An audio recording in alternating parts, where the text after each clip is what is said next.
अपनी क्षमताओं में विश्वास करना सीख सके। तो इसको इस अप्रोच से देखेंगे हम। क्वेश्चन नंबर 26 देखिएगा और जवाब दीजिएगा। बहुत बड़ा लेंथी क्वेश्चन है। In an EVS class teacher asked all students to respond on how clothes are washed. EVS class में टीचर ने कहा कि बताओ कपड़े कैसे धोए जाते हैं। Students answered that they C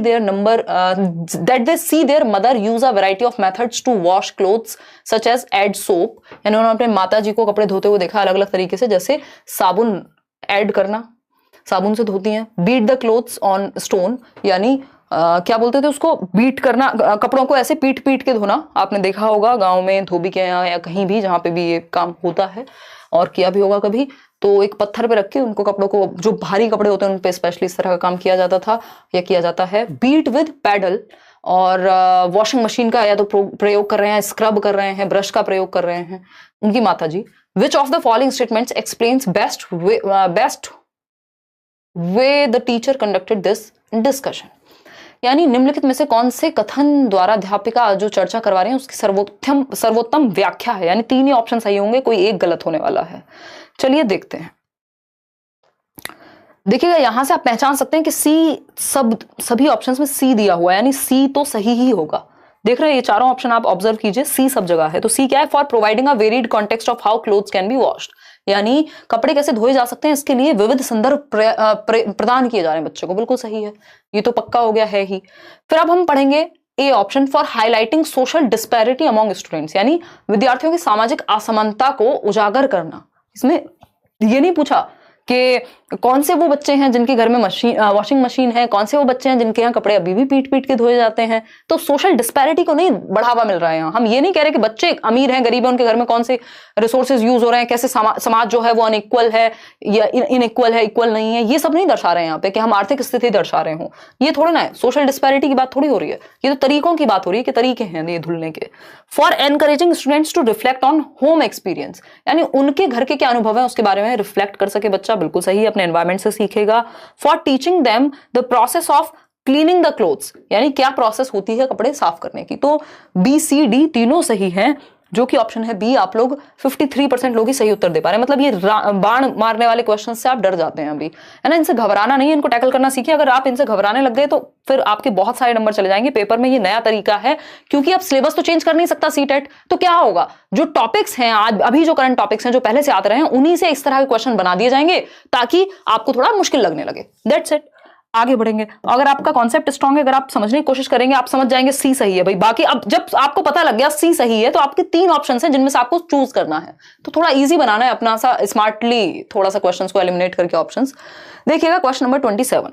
question number 27 कहता है which of the following statements describes the role of teacher in a constructivist classroom. Constructivist classroom मतलब जहां नॉलेज कंस्ट्रक्ट होती हो, यानी जहां बच्चा मीनिंगफुली और एक्टिवली सीख रहा हो, सक्रिय और अर्थपूर्ण ढंग से सीख रहा हो, उसको हम रचनावादी कक्षा कक्ष कहते हैं, क्योंकि वहां ज्ञान का सृजन यानी रचना हो रही होगी। ठीक है, एसके जी आपको नोट्स मिल चुके हैं, टेलीग्राम पे जाके देखिए। हिंदी, इंग्लिश और बाकी सारे सब्जेक्ट्स के अगले 1-2-3 दिन में सारे मिल जाएंगे। मैम अच्छा, कोई कह रहा है मैम नेम चेंज कर देंगे तो प्रिंट हो जाएगा। तो अभिषेक से ये सीख आप ले सकते हैं, नाम चेंज कर दीजिए पीडीएफ का और वो प्रिंट हो जाएगी, है ना। नहीं, उससे नहीं।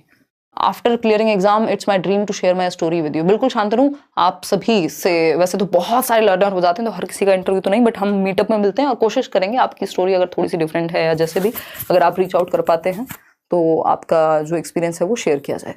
अभी आजकल तो मैं इंटरव्यूज ले भी नहीं रही हूँ, मैं एग्जाम में बिजी हूँ। अदरवाइज जब भी फुर्सत मिलती है तो हम कोशिश करते हैं हर सैटरडे एक इंटरव्यू रख लें। देखिएगा, अगर हम बात करें 72% लोग बी ऑप्शन कह रहे हैं, यानी रचनावादी क्लास में बच्चा एक्टिव होगा, रीड एंड एक्सप्लेन नॉलेज। अध्यापक की भूमिका के पढ़े और एक्सप्लेन कर दे नॉलेज को, सिर्फ व्याख्या करने के लिए अध्यापक नहीं। Encourage students to construct knowledge, यहाँ बच्चा एक्टिव है, यहाँ बच्चा एक्टिव ही नहीं था, जब टीचर ही करेगा सब कुछ तो बच्चा क्या करेगा।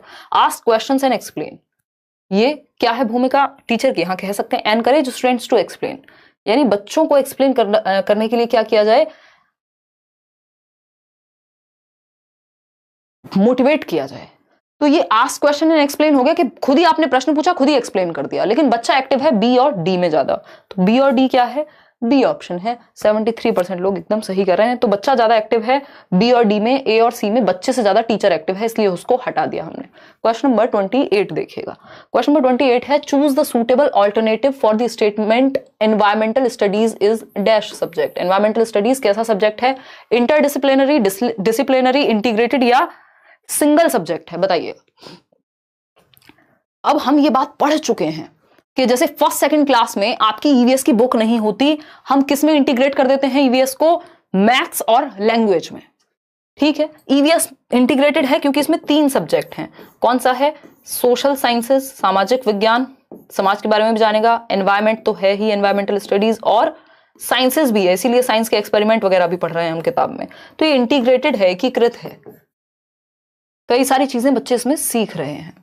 ठीक है, इंटरडिसिप्लिनरी जब आपस में कनेक्टेड हो, बट यहां पे बात हो रही है इंटीग्रेटेड सब्जेक्ट है। इसका रीजन मैंने आपको दे दिया, फैक्ट है। C option is the right answer. आगे बढ़ेंगे क्वेश्चन नंबर 29। अगेन एक बहुत बड़ा सा सवाल, बट इसको देख के डरना नहीं है, घबराना नहीं है ना? आपने घबराना नहीं है। ये एक मीम है ना, शायद आजकल कोई शेयर कर रहा था मेरे इंस्टाग्राम में, मुझे ये भी नहीं पता ये किसने कहा था, क्या है, बट हाँ आपको घबराना नहीं है और जवाब देना है। अगर देख पा रहे हैं तो देखिएगा, इससे ज्यादा बड़ा तो इसको आप क्या ही कर पाएंगे। देखिए जवाब दीजिए फटाफट से, लाइक शेयर करते हुए। हम लोग अभी भी 25,000 लोग जगे हुए हैं, बाकी सो गए हैं। कोई बात नहीं, आज तो मुश्किल भी थे क्वेश्चन। हेलो मैम, मैं बिहार के वैशाली डिस्ट्रिक्ट से हूँ, नाजिया परवीन। आपके सारे वीडियोस टेलीग्राम पे देखती हूँ।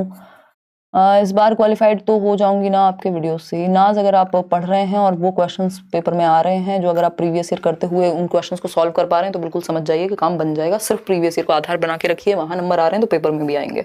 देखिएगा, अगर हम बात करते हैं क्वेश्चन नंबर 29 की, ये सेकंड लास्ट क्वेश्चन है आज का। A teacher is discussing different types of nest, यानी अलग अलग घोंसलों की बात हो रही है टीचर के द्वारा कि कहाँ कौन सा पक्षी कैसा घोंसला बनाता है। She asks students about the types of nest, और फिर वो बच्चों से पूछती है कि घोंसलों के प्रकार बताओ जो तुमने देखे हो अपने आसपास, तुमने कौन से घोंसले या नेस्ट जो है वो ऑब्जर्व किए हैं। A student replied that few days ago, एक बच्चे ने बताया कि कुछ दिन पहले अ sparrow built a nest eight there balcony, एक स्पैरो ने, एक चिड़िया ने क्या बनाया, एक घोंसला बनाया, और कहाँ पे? उनकी बालकनी में। But his mother removed it saying that the balcony is getting dirty with twigs and excreta of birds, यानी लेकिन उसकी मम्मी ने यह कहकर उसे हटा दिया, उस घोंसले को बालकनी से, कि बालकनी गंदी हो रही है, टहनियों और चिड़ियों की बीट से गंदी हो रही है, जैसा कि जनरली होता ही है। हम लोग बहुत बार इस तरह की बातें सुनते हैं। तो ऐसा क्या करना चाहिए था या नहीं करना चाहिए था? सी ऑप्शन आप लोग कह रहे हैं। पहला है, talk to students mother and tell her that she had done wrong by removing the nest, यानी सीधा मम्मी से बात करेंगे। फिर आप कितने लोगों की मम्मियों से बात करेंगे और क्या क्या बात करेंगे? मम्मी कहेंगे तो मेरा अधिकार है, मेरा घर है, आप कौन है, मास्टर जी या मास्टरनी जी, है ना? तो ये तो बात नहीं जम पाएगी। बी ऑप्शन है, conduct workshop for students and parents and explain why birds nest should not be destroyed, यानी विद्यार्थियों और उनके अभिभावकों के लिए कार्यशाला का आयोजन करके उन्हें समझाना चाहिए कि चिड़िया के घोंसले नष्ट क्यों नहीं किए जाने चाहिए। चलो फिर भी ठीक है। Ask students to visit a nearby bird sanctuary with their parents and watch birds, ये तो नहीं जमेगा, इससे उद्देश्य नहीं पूरा हो रहा। Tell students that their mother is right since birds must be build nest on trees, के उनको तो ट्रीज पे ही बनाने चाहिए। नहीं, एक ही पॉजिटिव ऑप्शन है यहाँ, वो क्या है? Conduct workshop for students and parents and explain why birds nest should not be destroyed, क्यों नहीं होने चाहिए डिस्ट्रॉय।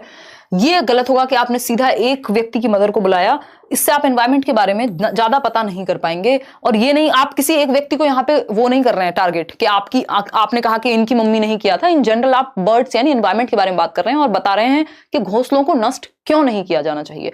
ये नहीं बता रहे हैं कि इनकी मम्मी ने किया था और ये गलत किया, है ना? दो चीजों में डिफरेंस है कि आप बच्चों को जानकारी दे रहे हैं या फिर आप उन पे थोप रहे हैं जानकारी, या उनकी मदर या फादर या घर में भी किसी पे थोप रहे हैं, तो उन दो चीजों में डिफरेंस हो जाएगा यहाँ। तो कहने के तरीके का अंतर हो गया, बाकी बात सेम ही हुई। ठीक है जी, चलें आगे बढ़ें, आपकी आज्ञा हो तो चलें। देखिएगा, लास्ट क्वेश्चन है आज के लिए, क्वेश्चन नंबर 30 है, पोल में जवाब दीजिएगा। अगेन ये भी एक बड़ा क्वेश्चन है। क्वेश्चन कहता है, क्या कहता है देखेंगे। वाइल टीचिंग अबाउट कंजर्वेशन, यानी संरक्षण के विषय में पढ़ाते समय ऑफ नेचुरल रिसोर्सेज के कंजर्वेशन की बात हो रही है, प्याजे वाले कंजर्वेशन की बात यहाँ नहीं हो रही है।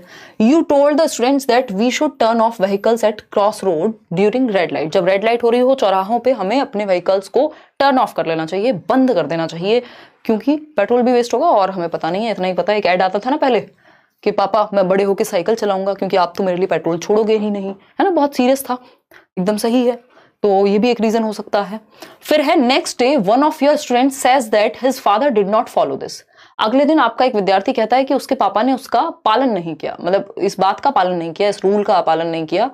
What is being neglected by the father of that student, यानी उस बच्चे के पिता के द्वारा क्या नेग्लेक्ट हो रहा है। हम एनवायरमेंट को ठीक कर रहे हैं ना ईवीएस के थ्रू।